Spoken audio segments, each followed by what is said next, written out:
Hello, ladies and gentlemen. Welcome back to Grizzly Bear Sims YouTube channel, and welcome back to Green River. This is episode number 5, and thank you so very much for coming back for another episode. So we're going to do a little more farming type work today, meaning we're going to cultivate the same field that we plowed in the previous episode, but we need to run down to our pig facility and we need to top the pig food mixing station up with water. Off camera, I took care of both the wheat as well as the sugar beets, filling both of those up to the top. 10,000 liters is what that machine holds, the capacity. I've been doing some calculations based on how much we're going to need, how much pig food we're going to need, how much cow food, silage, total mixed rations, straw, hay, all those kind of things. Thanks to Farmer Klein's wonderful spreadsheet that he created. It's a magical spreadsheet, very much like the if you use the soil mod spreadsheet back in the FS15 days, you know how awesome that thing was and how easy it was to help us in calculating everything that we would need to calculate as far as determining what our field conditions and everything were going to be based on weather, temperature, conditions, moisture, all that kind of stuff. Well, Farmer Klein more or less did the same sort of thing, equivalent of for working with the animals and the food and straw requirements and everything. And so I've been looking at that spreadsheet, and of course I took a look at it sort of before I got started, certainly before I recorded episode number 1, as I was setting things up to kind of look at, okay, well, how many animals do I really want to start out with, and all that kind of stuff. And so this basically the spreadsheet, what Farmer Klein spreadsheet is more or less telling me is that we're going to be quite busy as far as animals are concerned and everything. And I tell you what, let's take this down and refill it and bring it back full, because 2,825 liters is not really going to be enough to do much with the next time that we need to fill the pig food mixing station up with water. So we'll just drive it on down. I think this tractor will manage just fine. But anyway, in looking at the spreadsheet based on several factors, and if you haven't seen that spreadsheet, there's a link to it posted in my mod spreadsheet, because I sort of consider it to be somewhat of a mod. So you'll find a link to it, but basically it's over on PCSG is where you can download it from, and of course you will need an account to be able to do that. But if you don't have an account to PCSG, it means you're not a member, and well, you really need to become a member of that fine community. But essentially what we're going to need, and I haven't done all the totals and everything together, but just in reference to the pig food, I believe, and this is again according to Farmer Klein's spreadsheet, we're going to need in the neighborhood of about 216,000, yes, 216,000 liters of pig food. So if I understand the pig food mixing station correctly, it basically requires 10,000 liters of sugar beets, 10,000 liters of wheat, and then water. And I'm not sure what may hold 10,000 liters of water as well. Not 100% sure on that. I don't think it holds quite that much. But anyway, we're going to spend a little bit of money here as we pump water from this pump. But anyway, more or less what I'm getting at is 216,000 liters. Essentially, that if I understand how everything is going to work out, that's going to require about 108,000 liters of sugar beets and about 108,000 liters of wheat to be able to sustain our pigs. That is the base number, so 100, looking at 9-day seasons and everything that's factored in with that. So we're obviously going to have to stay busy on keeping the mixing station full. keeping it running, and obviously, of course, filling and feeding our pigs. Now, I did go ahead, and as soon as I finished up plowing over on the field that we're going to eventually go over to and cultivate, I did go ahead and swing by the pig food or the pig facility, and I filled up that trailer, because it is somewhat of a slow process. So if we do feed pigs, on camera, again, then it won't well, pending that I've kept that trailer full, it won't take so long to be able to do that task, because again, that trailer feels quite slow. But anyway, that is sort of the thing that we have up against, or that we're up against with that straw. We only need about 12 bells, 4,000 liter bells of straw to be able to sustain our pigs and everything. And as I talked about in the previous episode, we'll probably just take over 4 or 5 bales of straw, maybe about 4 bales of straw.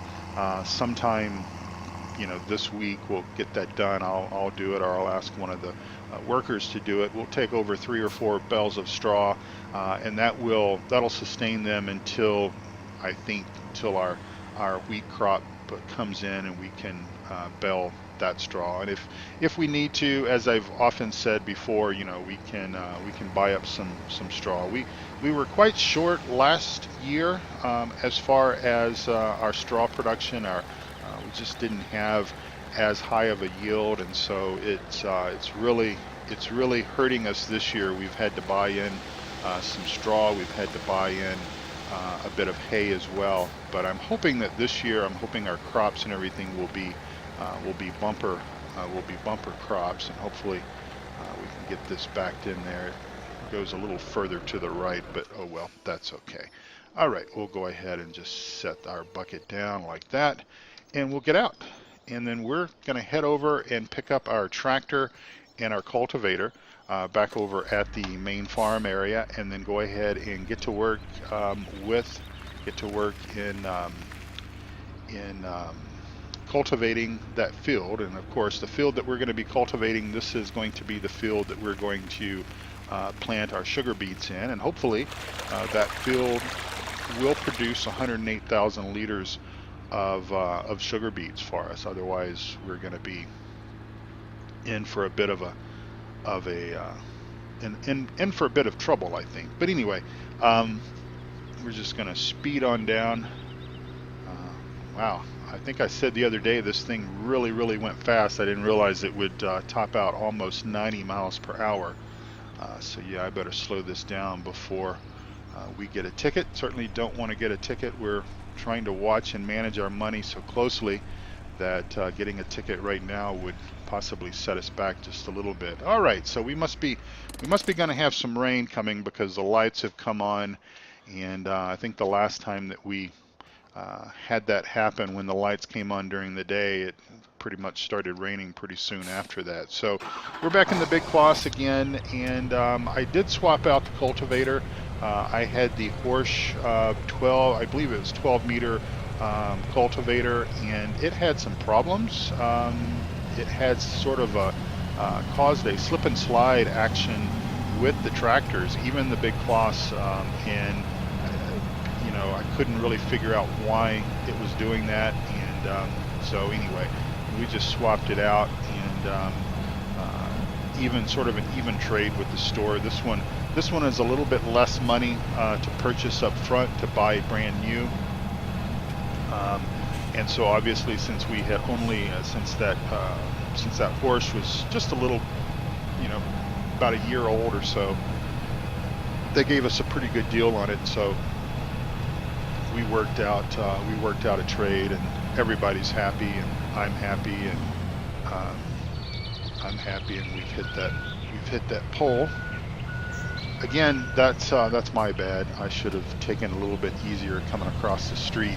There is a bit of a bump with how the highway, the pavement structure is placed on the map, and there's a little bit of a bump. But like I've often said, we've got that same scenario here in Colorado. I don't know if you've ever, and I had never seen this before in other places where I lived, but there is a sort of a noticeable, it's almost like we don't have real curbs, okay? We don't have the typical kind of curbs that you might see, like for example, down in Texas where I grew up, which is, they're about, I don't know, they're about 4 or 5 inches high, and we don't have those. And the reason why we don't have those is because of snowplow. And when the snowplows are plowing the streets, if you have that type of a curb, basically the snowplows are going to destroy them. So the types of curbs that we do have here in Colorado are, oops, go ahead and drop down, are a little bit lower. They're probably only about an inch and a half or so above the surface of the road, but it is it's kind of a noticeable bump if you hit it. And I'm not suggesting that I drive around and hit curbs, but it's the same sort of interface between side streets onto main streets as well. It's just kind of that little bit of that bump, and it's an awkward thing. And again, I'd never really encountered that anywhere other than Colorado. So yeah, looks like we're going to have some rain come in. The clouds have started coming in. It's quite overcast, but we're going to be able to get this field cultivated, not a problem. We're about 11 and a half minutes or so into this recording, and I hope you all are having a wonderful day, and I hope that you're getting your work week off to a good start. Of course, you're watching this episode. Let me lift up our cultivator here. You're watching this episode on the 7th of May, so hope you all had a wonderful Cinco de Mayo. And I've got a hired worker out plowing the field right next to us. Now, this is the only field that we own sort of outside of the beltway, kind of, and I think I showed you all that earlier. Let me get my up. There's the rain. There is the rain. Well, that's good. That's okay. We certainly need it, and we don't need an offset for sure. So let's just go ahead and slide this over just a smidge, and we're off. But yeah, we need the rain. Hoping that that certainly helps us get our yields and everything. But yeah, if I bring up the map, you kind of see where the main farm is there by field number 26 and how the road structure wraps around. This field is the only field that's really outside of that structure, but it was such a unique field in the sense that the way it was shaped, and it's a bit smaller of the fields. It's smaller, it's longer, but it's narrower, if that's a word. But I just thought it would be a good field for sugar beets is, I guess, the reason why I chose it. But anyway, it appears that this cultivator is working much better. It's got the same working width, basically 12 meters, as the horse did, and but it's not causing the tractor to slip around like it's on ice. It was almost like it was a tractor on a hockey rink trying to pull a cultivator without any good traction.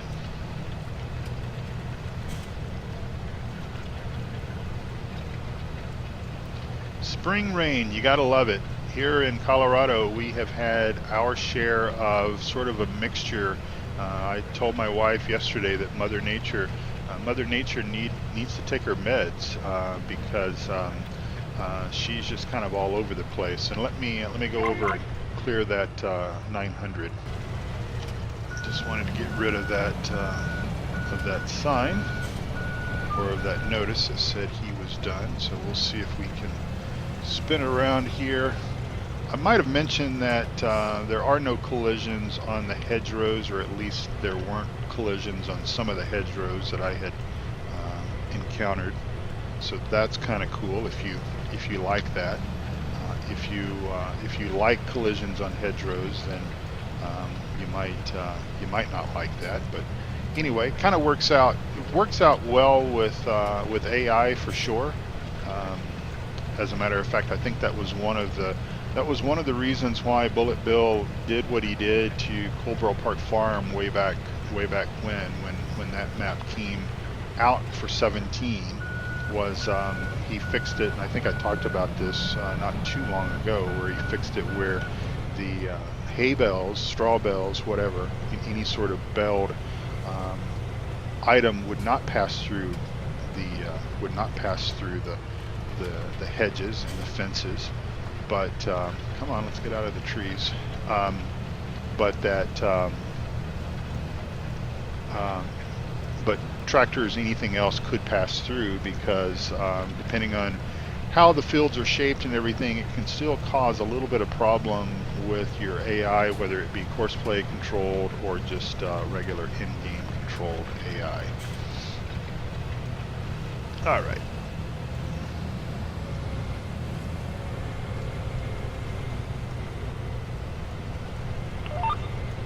Get back on our course here, drop our cultivator. I'm going to turn off the lines there just so we can get us a nice little screenshot here in the rain, cultivating in the rain.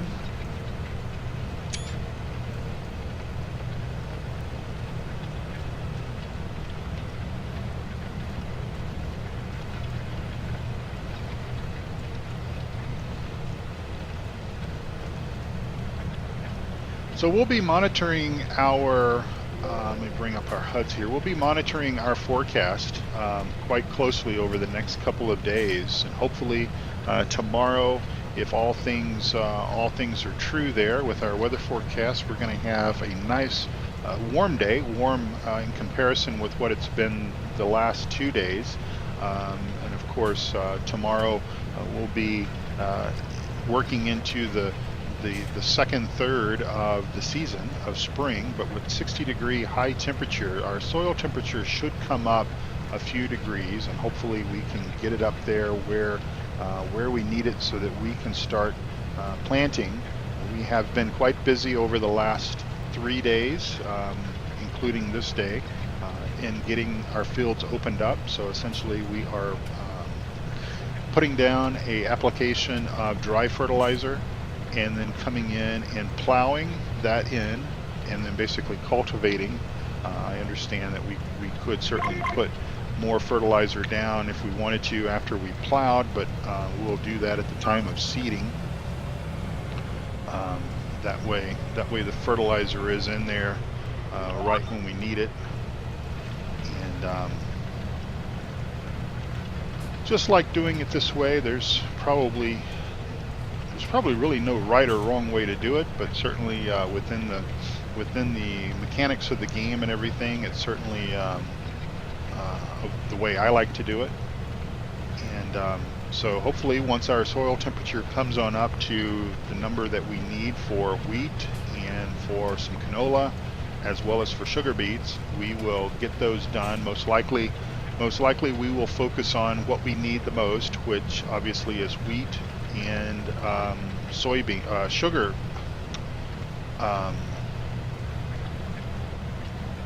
sugar beets. That's what I'm looking for, not soybeans. We need sugar beets and wheat, and obviously straw. So we'll put our wheat field, at least one of our wheat fields in. I think we're going to have 2 wheat fields. We'll put one of our wheat fields in first, and then probably our sugar beet field in second, and then go back and put another wheat field in, and then canola, because we need canola for our fuel.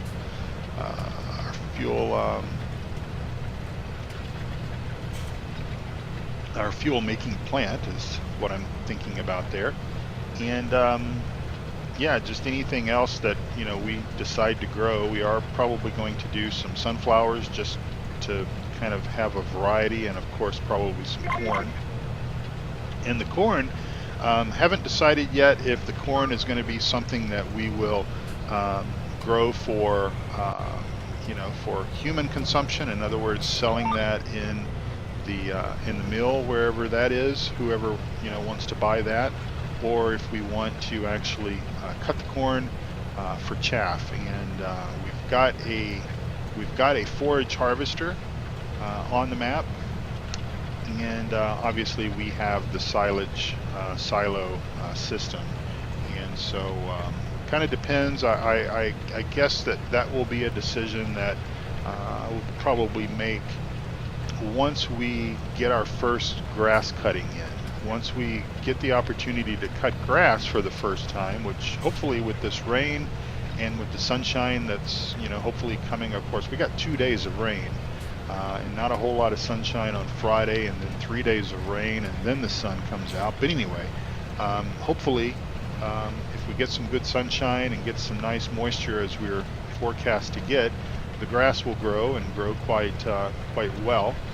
And depending on how much grass we get, because we need to do hay, we need to do grass for silage, and the silage of course is sort of going to be split between our own farm use that we need it for our animals, for our total mixed rations, as well as selling that silage at the biogas facility, just to kind of help keep the money and everything coming in. Because unlike other maps that I've played, like Midtown USA for example, or even Tazewell County, I've grown crops specifically for supporting of the operation of the farm. In other words, the crops that we grow, we turn around and we sell, and that's how we fund everything. That's how it all works out. Here, this is completely different, and I really and truthfully think that this is kind of the first time that I have really sort of devoted farm operations to directly supporting the animals the way that we're doing. It's kind of interesting in that respect. But of course, it is somewhat difficult to do with seasons, simply because we like to bring our animals and everything in quite early, and of course we haven't had the opportunity to grow crops or anything because seasons more or less starts us off in spring, and that would be nice if there was some options where because a lot of times when a map author creates a map, he provides by default a few fields that have been pre-planted with things. Well, when you load seasons, obviously if you start in spring, you start with nothing. You start with nothing in your fields. Nothing is grown because it's spring. It's basically the first day of spring. It would be nice if there was some flexibility in that. Of course there is. I sort of did it with Thornton Farm, where we started in summer, so I did sort of all of the field work and everything, and got stuff planted and did all that kind of stuff off camera and sped time along. And then when we started with episode 1, we basically started either in the last day of spring or the first day of summer, I can't remember, and that worked out obviously quite well.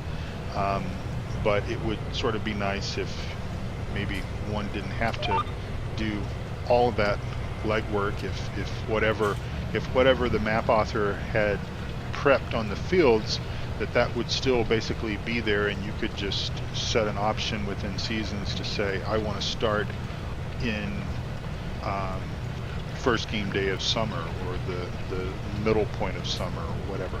I don't know. But in any event, kind of, if you just want to play a map for say 1 year, then you're going to have to kind of have to do that. You're going to have to cheat in your money and get your animals, and probably buy some, like I did, buy some straw, buy some hay, buy some silage, etc. And of course there's a lot of wonderful mods that help with that. We've got obviously we've got the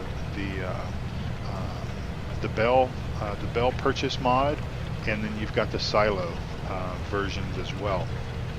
And the silo versions, the cool thing about those is those are 20,000 liter silos, and they basically appear at the shop, and you can just take a tipper over there, and as long as it holds more than 20,000 liters, you can go over there, fill it up. Once you empty that silo out of whatever the material is, and they've pretty much got everything, They've got manure, they've got silage, they've got total mixed rations, grass, uh, hay, straw, wheat, sugar beets, again, pretty much everything.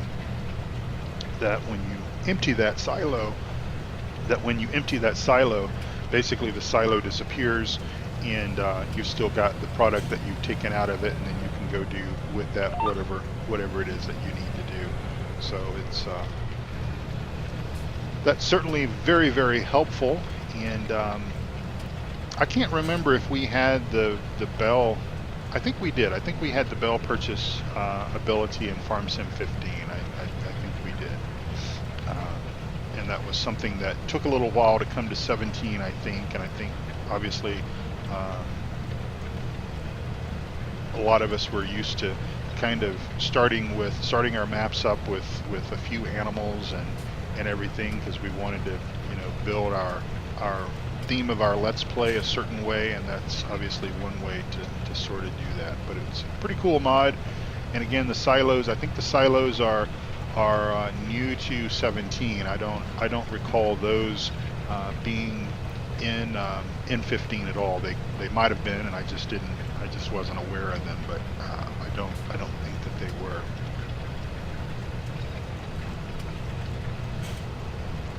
Cultivating in the rain. Not sure if you'd really do this in real world. I guess it depends on how much it's raining, and of course what your field conditions and everything were, because obviously the worst thing that you would want to do is to go out and tear your fields up. I mean, here we're trying to take so much caution in opening our fields up. This is the year that they need to be plowed, and we're opening them up. We're taking very good care to make sure that we have all the right nutrients and all the right things and everything within the soil, right moisture and all that kind of stuff. And of course, we also care about our equipment, and that's why we are cultivating after we plow, just so that it's a little bit easier on our seeders and everything, that they've got a much better bed of soil to put the seeds into.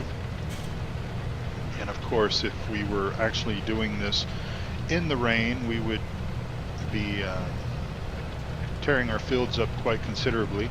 But the game doesn't penalize us for that, and so we just kind of need to keep moving the chains on all the progress and everything that needs to be done here on the map. And not sure if we'll come back for this game day, or if it'll be the next game day, if it'll be Thursday for episode number 6.